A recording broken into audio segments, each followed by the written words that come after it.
ఒకటిన్నర టైంలో నాకు అన్నోన్ పర్సన్ ఒక అతను కాల్ చేశారండి. కాల్ చేసి నాకు ఇట్లా మాకు ఒక ఇల్లీగల్ ఆపరేషన్ జరుగుతున్నట్టుగా మాకు వార్త వచ్చింది, మీరు వస్తే చూపిస్తాము, ఎక్కడ ఏంటి అనేది మేము చెప్పాం అని చెప్పేసి ఫోన్ చేయడం జరిగింది.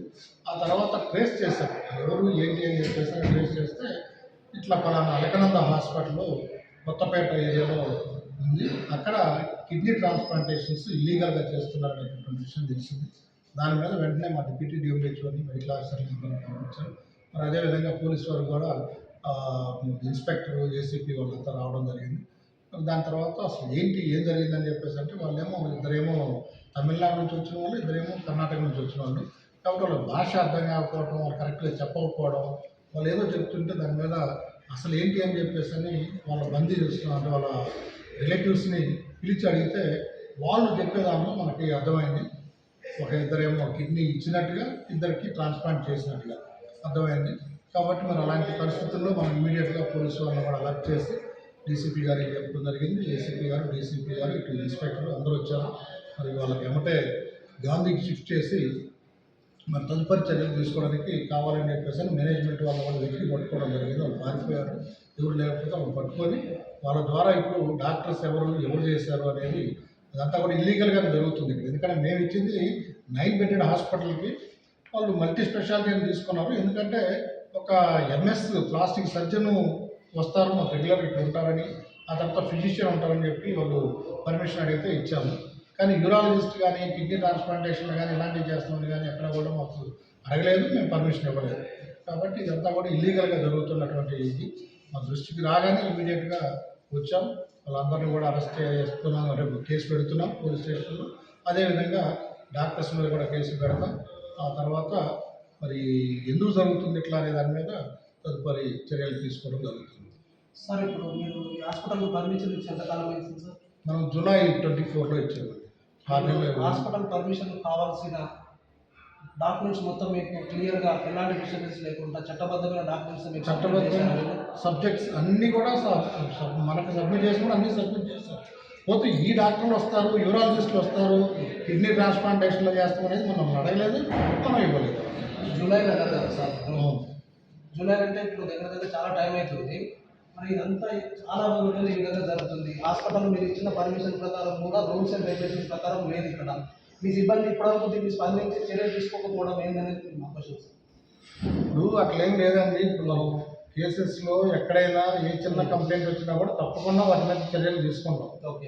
ఏంటంటే మన దృష్టికి రాలేదు, ఎందుకంటే వాళ్ళు అడిగింది మనకి 6 నెలలే అయింది మనకి దగ్గర తీసుకొని. 6 నెలల్లో ఇంత పెద్ద అంటే ఇల్లీగల్ దందా చేస్తారు అనేది మనం అసలు ఊహించండి. ఓకే. ప్లస్ ఎక్కడన్నా కూడా వాళ్ళు చేసింది ఏంటంటే తెలివిగా వేరే రాష్ట్రాల పేషెంట్లు తీసుకురావడం, వేరే రాష్ట్రాల వాళ్ళకి కిడ్నీ ట్రాన్స్ప్లాంట్ చేయడం, ఇది జరుగుతుంది. కాబట్టి మన స్టేట్లోనో మన జిల్లాలోనో జరిగితే మన దృష్టికి ఈజీగా వస్తుంది. వాళ్ళ బంధువుల ద్వారానో లేకపోతే వాళ్ళకి ఎవరో ఒకరి ద్వారా మనకి తెలిసే అవకాశం ఉంటుంది. వేరే రాష్ట్రాలలో మార్కెటింగ్ చేసి వాళ్ళు చేస్తున్నారు కాబట్టి మన దృష్టికి రాలేదు. వస్తే తప్పకుండా చర్యలు తీసుకుంటామండి. ఎక్కడ కూడా మన దృష్టికంటూ వస్తే అంటే ఇక్కడ ఫలానా హాస్పిటల్లో ఇల్లీగల్ దందా జరుగుతుందంటే వాళ్ళని ఎంకరేజ్ చేసే పరిస్థితి లేదు, గ్యారెంటీగా యాక్షన్ తీసుకుంటాం. సార్, యాజ్ పర్ రూల్ ప్రకారం మీరు హాస్పిటల్ని ఎంతకాలం ఒకసారి విజిట్ చేయవలసి ఉంటుంది? అట్లా ఏముండదండి. మనకు 3000 హాస్పిటల్స్ ఉన్నాయి. హాస్పిటల్స్ విజిట్ చేయడానికి మనకి సపరేట్గా స్టాఫ్ కానీ ఎవరు ఉండరు. ఏదైనా ఇన్ఫర్మేషన్ వస్తే తప్ప మీరు దీన్ని పసిగట్టలేదు. అంటే మనకేమైనా ఇన్ఫర్మేషన్ ఉండాలా, కంప్లైంట్ రావాలా, లేకపోతే ఏదైనా ఉండాలా, రొటీన్గా చేస్తాం. మనం నేను ఈ మధ్య కాలంలో కూడా ఎల్బీ నగరు, మన సాగర్ రోడ్లో బిఎన్ రెడ్డి ఈ ఏరియాలో కూడా ఒక 15-20 హాస్పిటల్స్ తనిఖీ చేశాను. చేస్తాము, హాస్పిటల్స్ తనిఖీ చేయమనేది కాదు, ఇది కొత్తగా ఇచ్చిన పర్మిషన్, ఏ కంప్లైంట్ రాలేదు కాబట్టి మనం తనిఖీ చేయలేదు. ఈ మధ్య అరుణ హాస్పిటల్లో కంప్లైంట్ వస్తే, లేకపోతే కేర్వెల్ హాస్పిటల్లో చాలా హాస్పిటల్స్ నేను తనిఖీ చేశాను. నేను పర్సనల్గా వెళ్ళి తనిఖీ చేశాను. ఇప్పుడు ఈ 6 monthsలో ఒక్కసారిగా దీనికి తనిఖీకి రావడం ఏమైనా జరిగిందా ఈ హాస్పిటల్ విషయంలో మన డిపార్ట్మెంట్ నుంచి? అంటే మా డెమో సెక్షన్ నుంచి వచ్చారు, అప్పటికేం లేవు, కంప్లైంట్ కానీ ఏం రాలేదు. అప్పుడు అంటే ఇప్పుడు మనం ఎప్పుడైతే రిజిస్ట్రేషన్ ఇస్తామో, రిజిస్ట్రేషన్ ఇచ్చినప్పుడు మొత్తం హాస్పిటల్ చెక్ చేసిన తర్వాతనే ఇస్తాం. ఆ హాస్పిటల్ రిజిస్ట్రేషన్ చేసే ముందు మొత్తం వెరిఫికేషన్ చేసి వాళ్ళు రిపోర్ట్ సబ్మిట్ చేయాలి. మెడికల్ ఆఫీసర్ కానీ డిప్యూటీ డిఎంహెచ్ఓ కానీ వాళ్ళు సబ్మిట్ చేసిన తర్వాతనే నేను వాళ్ళకి రిజిస్ట్రేషన్ సర్టిఫికేట్ ఇస్తాను. అంతే తప్పితే రిజిస్ట్రేషన్ చేసినప్పుడు ఎవరిని కూడా ఎంక్వైరీకి పంపకుండా ఇవ్వం. ఓకే సార్, మీరు ఎంక్వైరీ చేసుకున్న తర్వాత మీరు రిజిస్ట్రేషన్ ఇచ్చారు. మీరు ఎంక్వైరీలో అంతా చట్టబద్ధంగానే ఉంది, ఓకే. ఇప్పుడు 6 months అవుతుంది, లీగల్గా ఈ హాస్పిటల్ సెటప్ కూడా లీగల్గా లేదన్నారు. వాళ్ళు తీసుకున్న పర్మిషన్ వేరు, ఇక్కడ జరుగుతున్న ఎక్విప్మెంట్స్ వేరని మీరే అన్నారు. మరి ఈ 6 నెలల కాల వ్యవధిలో మీరు దీని మీద ఒకసారి కూడా ఇన్స్పెక్షన్కు ఇంతవరకు విజిట్ చేయలేరా లేదా చేసిర్రా? మా క్వశ్చన్ సార్.